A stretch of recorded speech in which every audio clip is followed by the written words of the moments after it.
Hi parents, I'm Brian Vieira, state certified teacher and science of reading specialist. The kids just call me Coach V. I've been teaching reading skills for over 30 years and I've become one of the nation's leading experts on the English spelling, writing, and reading system, the author of 23 books on Amazon on spelling, reading, and vocabulary. And I am here to help you learn all the skills you need to help your kids read and succeed. Visit the academic gym where you can learn more about what we do as we blend phonics, fitness, and fun so that kids could learn outside the box with exceptional excellence. Phonics, fitness, and fun all become one. Let's go! All right, parents, this is Coach V from T.A.G, the academic gym. And now we're going to continue looking at what your children need to know in order to read, spell, and write exceptionally well.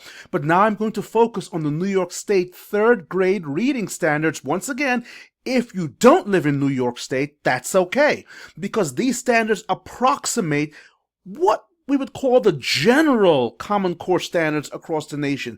And please don't get upset at me if I use the phrase Common Core, because these standards, though changed and ameliorated to some degree in terms of their severity, are still the basic standards that schools hold to across the country. So then let's take a look at New York State's Common Core, or New York State's Next Generation Standards, all right? And that is the third grade reading standard. What does your third grader need to know in terms of literacy, in terms of fluency, in terms of reading skills? Let's take a look at that.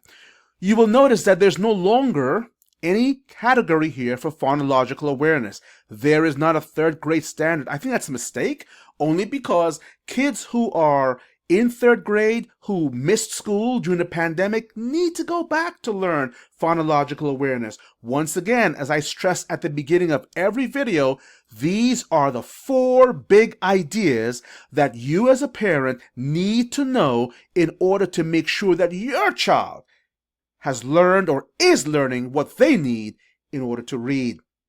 What are these 4 terms? Well, the biggest term is phonological awareness.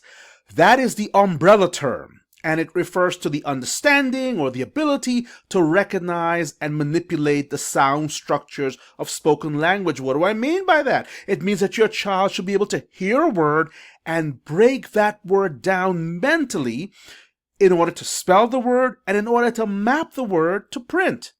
You see, true brilliance in reading comes from the ability to break words down or analyze them in your mind. True phonological awareness gives your child the ability to do that. Later on, we'll call it phonemic analysis. Big words, don't worry about that. Anytime you see phono or phono, just think sound, okay? Just think sound, because that's what it means, sound. All right. The second thing is I always stress at the beginning of every video, alphabetic awareness. If your child's in third grade, please don't say, oh, they're in third grade, they should know this. Look, it doesn't matter what grade they're in. It matters what they know. And I have 10th graders who need to go back and back and back and back to understand that alphabetic awareness means that letters spell sounds. They represent sounds. So many of our students have just memorized their way through school. It doesn't work, especially, again, those who miss school for huge periods of time. If you have a 4th grader, they need to go back to this, because I guarantee they might have missed at least a year or 2 of school. So during the COVID epidemic. So now, alphabetic awareness, the understanding that letters spell sounds. In our language, in all phonemic languages, what we say is represented by what we write. And we translate sounds into spellings called letters or clusters of letters. So the word chair, for example, has a sound ch, and that sound ch is spelled with a ch. And then the rest of the word a. Okay, A-I-R, air. So the sounds are represented by spellings, and that's what kids have to read, because our writing system is really a spelling system, and therein lies the great problem. So now, syllabic awareness, the ability to hear not just phonemes or small sounds like k-at, but to hear k-at, to hear that syllabic sound, so they could chunk words down and not just say each phoneme, but syllabic sounds, units of vowels and consonants together, and I'll show you a chart that we created for that. And finally, phonemic awareness. Yes, the ability to break all words down into individual sounds. While that's wonderful, I really believe that English is best served, kids are really best served when they learn the syllabic, those chunks of sounds. Let me show you what I mean, okay? They should know all the phonemes, the 44 sounds, and the 74 ways to write them, but they should also be able to hear larger sections in words and spell those sections and read them rapidly. Let me go over here and take a look at, let's see here. Yeah, our syllable tables, we've talked about this before, okay? Syllable tables are like math tables, where kids learn in our system how to spell all the smaller segments and sound segments and spelling segments of words, because every single word in our language consists of one of these syllables. Look at this. Bay, think of baby, B-E, okay? Bye, bo, boo, bye. These are long vowel sounds at the end. A, E, I, O, U. And then the kids, look at K. C-A-K, C-E-C, C-I, Psy, C-O, Co, C-U-Q, or Ku, and C-Y, Psy. There's an entire spelling. You know what? Let me take a second to show you how powerful this is. Watch this. Just learning the syllabic sounds. Oh, but these are baby terms. They're not. Please don't ever say that. Look at C-A. Why is C spelled? Why is C in front of A? That's the rule. Why? Because think of the words. Cake. We generate those rules from how we actually spell and say words. So C before A will always have the K sound. But C before E will have the S sound. It will spell the S sound, right? That S sound. So think of the word cycle. C-Y. Sigh. So C before E, I, or Y will always spell the S sound. Think of the word cycle. C-Y and then K. That K. And then L-E. Think of the word circus. C-I. Circus. Because that C before the U will have the K sound. So many words are spelled this way with this simple spelling rule that you can learn from the syllabic tables or the syllable tables. Absolutely powerful. You go down now, and as I said before, you have table 2 with the long vowel sounds. I'm going to go quickly now. Watch your eyes. You're going to get dizzy. Table 3, spelling the long vowel sounds. Table 4, where your kids should start in pre-K, spelling these short vowel sounds. Ab, eb, ib, ob, ub.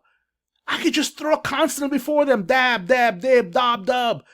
Bab, bab. I can do anything here. This teaches them the sound structure of the language, how to spell parts of words, how to hear them, how to segment them, how to put them together, how to take them apart, and how to use them to decode multi-syllabic words. And that's what your kids need to do in 3rd grade. Let's go back to New York State standards. It says what? Decode multi-syllabic words. Yes, multi-syllabic words. What does that mean? It means words with many syllables. But if you don't know what a syllable looks like, you're going to be in trouble. That's huge in 3rd grade. Parents, I urge you, teach your kids the syllable tables. Let me go back to them, okay? I'm going to exit out here. You might hear kids coming out of my class. It's fine. Don't worry. Don't be distracted by it. If you hear a door open, it's okay, because the kids are coming out. But here's what I want to teach you, okay? Look at this. Look at the complete syllable table.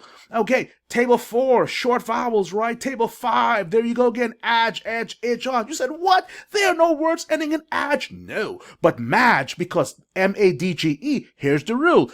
The letter J represents the J sound. So all words in English with that J sound can have that D-G-E, or many words actually can be spelled with a D-G-E. So you have like idge, but it turns into ridge, D-G-E. You see, so these syllable tables are powerful tools to transform the way your kids listen to language, the way they hear them. They can break any word down by knowing these wonderful small parts. And then, of course, there are 3-letter syllable tables, with the blends at the beginning, like BL and CL and so on and so forth, okay? So many words. Amazing, amazing, amazing. Get the syllable tables. Where do I get them? Write me. I'll send you a copy. Or better yet, go to Amazon and get the book, the best book, the only book that teaches the syllable tables. And that is the book, of course, that Scholar Skills wrote, that we wrote for T.A.G, the academic gym, is called a Scholar Skills. Oh, we make that so you can see it. Scholar Skills Sound and Say. Book 2, the analytical spelling book. Parents love it. Teachers adore it. Get it for yourself. It has all the tools you'll need to teach your kids how to read. Is this a commercial? No, not really. I just want you to get all the tools you need. And this book is awesome. It'll teach your kids from kindergarten all the way through 5th, 6th grade even, okay? So get the book. So we'll come back later on. We'll do more for what your 3rd grader needs to know. But just know this. I want you to get a book like this. Watch my book. I'm going to go all the way now to the table of contents, and you'll see why your 3rd grader will absolutely love this. I'm going to scroll fast. Watch this. It has all the long sounds, okay? If I click here, long A sound on page 110. Look at these words. Can your can your 3rd grader spell the word beige? Can they spell the word rain? When I tell kids spell the word rain, they always go R-A-I-N. What they don't know, of course, is that the E-I also spells the long A, and what they don't know but should know is that the G-N also spells the N sound or the N sound. So you've got R, ain, rain, rain, but E-I spells long A and G-N spells that N sound. This is what your kids need. Of course, the word to rein in the horses. Okay, you've got the EI for the A again, but it's a different word. It means to control, to rein something in. Isn't it amazing? Isn't it amazing what you can do once you know how to spell all of those sounds? Oh, if you need any more advice, watch the rest of the videos. Like, subscribe, share, get this message out. We all need it. The kids need it. They need to stop memorizing sight words and learn to be bright at words by breaking them down. Oh, don't let your 3rd grader memorize words. Let your 3rd grader learn the parts of words, and then brilliance becomes part of their thinking. When we pick it up next for 3rd grade, I will show you that they need to learn prefixes like on, in, dis. The most common prefixes are a huge part of 3rd grade education. Latin and Greek, my friends, where our language comes from. We'll pick it up on our next video. Again, like it, subscribe, and share. This is Coach V. I love talking to you. Enjoy this video. Share it with your kids.